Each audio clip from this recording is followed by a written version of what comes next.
सत साहेब, स्वागत है आप सभी का मेरे यूट्यूब चैनल में। बंदी छोड़ कबीर साहेब की जय, बंदी छोड़ गरीबदास जी महाराज की जय, स्वामी राम देवानंद जी महाराज की जय, बंदी छोड़ सतगुरु रामपाल जी महाराज की जय। सत साहेब। मानुष जन्म पाए के जो नहीं रटे हरि नाम, जैसे कुआं जल बिना बनवाया क्या काम। गुरु बिन माला फेरते, गुरु बिन देते दान, गुरु बिन दोनों निष्फल है, पूछो वेद पुराण। मानुष जन्म पाए के जो नहीं रटे हरिनाम, जैसे कुआं जल बिना बनवाया क्या काम। सत हमारे गुरु जी बताते हैं, मानुष जन्म पा करके अगर हम सतभक्ति नहीं किए तो इस मनुष्य जन्म का क्या फायदा। जैसे कुआं जल बिना बनवाया क्या काम, इसी तरह सतभक्ति के बिना इस मनुष्य जन्म का कोई काम नहीं है। तो मनुष्य जन्म पा करके हमें सतभक्ति जरूर करनी चाहिए। मनुष्य जन्म हमें 84 लाख योनि में भटकते भटकते तो एक बार हमें मिलता है, वो भी पुण्य कर्म के कारण। तो मनुष्य जन्म पा करके जब मनुष्य जन्म हमें मिलता है तो सतभक्ति करने के लिए मिलता है, मोक्ष प्राप्ति करवाने के लिए मिलता है।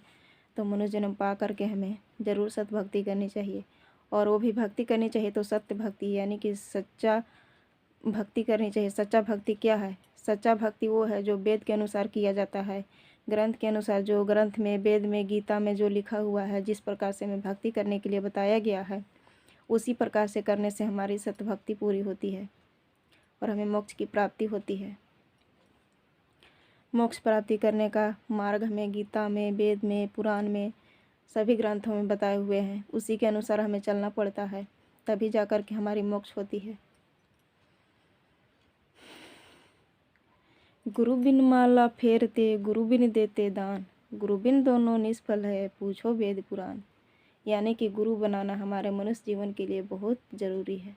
तो हमें गुरु ज़रूर बनाना चाहिए। गुरु बनाने से ही हमें मुक्ति होती है, मोक्ष की प्राप्ति होती है। तो सच्चे गुरु हमें बनाना चाहिए, ऐसे ही नहीं कि कोई किसी को भी हम गुरु बना लिए। अभी तो जगत के भाई बहन गुरु बनाते हैं। वो गुरु किनको बनाते हैं? जो हमारे पीढ़ी दर पीढ़ी चलते हैं ना, तो उनको गुरु बना लेते हैं और समझते हैं कि हमें मोक्ष हो जाएगी। तो क्या भाई साहब आप लोग विचार किए हैं कि क्या हम जिनको हम गुरु बना रहे हैं उनकी मुक्ति कैसे होगी? उनको भी तो किसी को गुरु की ही ज़रूरत पड़ेगी ना। वो तो भगवान नहीं है जिनको हम गुरु बना करके बैठ चुके हैं और अपना हम कल्याण मान लिए कि हमको इन्हीं से कल्याण होगा, इन्हीं को गुरु बनाने से हमें मोक्ष की प्राप्ति हो जाएगी। तो भाई साहब, तो जिनको हम गुरु बनाते हैं, ऐसे ही भी किसी को हम पंडित को, ब्राह्मण को, पीढ़ी दर पीढ़ी चलते आ रहे हैं, उनको हम गुरु बना लेते हैं, तो हमें उनसे मोक्ष की प्राप्ति कभी नहीं हो सकती, क्योंकि उन्हें गुरु पद पर बैठने का किसी को कोई अधिकार नहीं है। वो तो अपना पेट भरने के लिए, अपना घर परिवार चलाने के लिए वो इस मार्ग पर चल पड़ते हैं।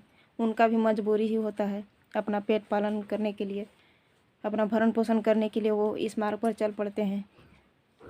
तो हमें किसी भी ग्रंथ में, किसी भी वेद में ऐसा नहीं लिखा है कि किसी भी पंडित को हम गुरु बना लिए और हमारा मोक्ष हो जाएगा। तो इससे हमारा मोक्ष होने वाला नहीं है। मोक्ष हमें गीता के अनुसार, वेद के अनुसार, जो वेद गीता में बताया हुआ है ना, कि जो तत्वदर्शी संत होते हैं उनको गुरु बनाने से, उनको दंडवत प्रणाम करने से हमारी मुक्ति होती है, हमारी मोक्ष की प्राप्ति होती है।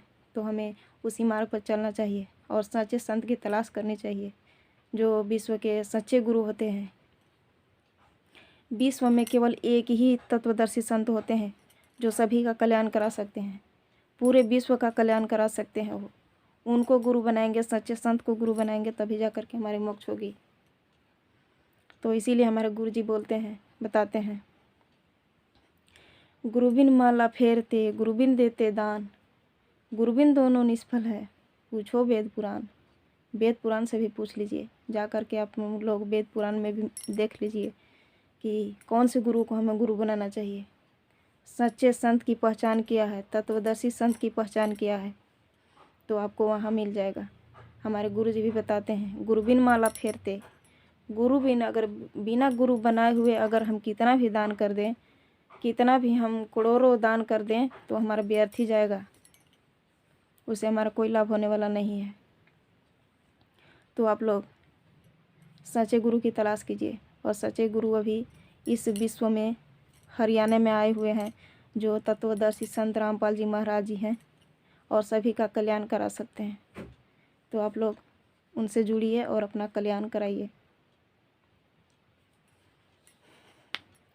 वेद पढ़े पर भेद न जाने, बाचे पुराण 18, पत्थर की पूजा करे भूल गए सृजनहारा।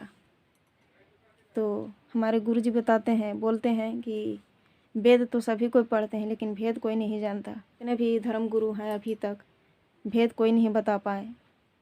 अभी बता रहे हैं, अभी वर्तमान में जो बता रहे हैं केवल संत रामपाल जी महाराज वेद का सभी भेद हमें बता रहे हैं, खोल खोल कर बता रहे हैं, दिखा रहे हैं वेद का भेद।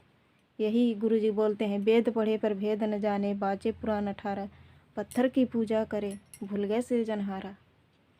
तो आप सभी से नम्र निवेदन है कि आप लोग संत रामपाल जी महाराज जी से जल्द जुड़िए और अपना कल्याण कराइए। अगर मेरा वीडियो अच्छा लगा होगा तो लाइक कमेंट शेयर ज़रूर कर दीजिएगा, सब्सक्राइब कर दीजिएगा, बेल आइकन दबा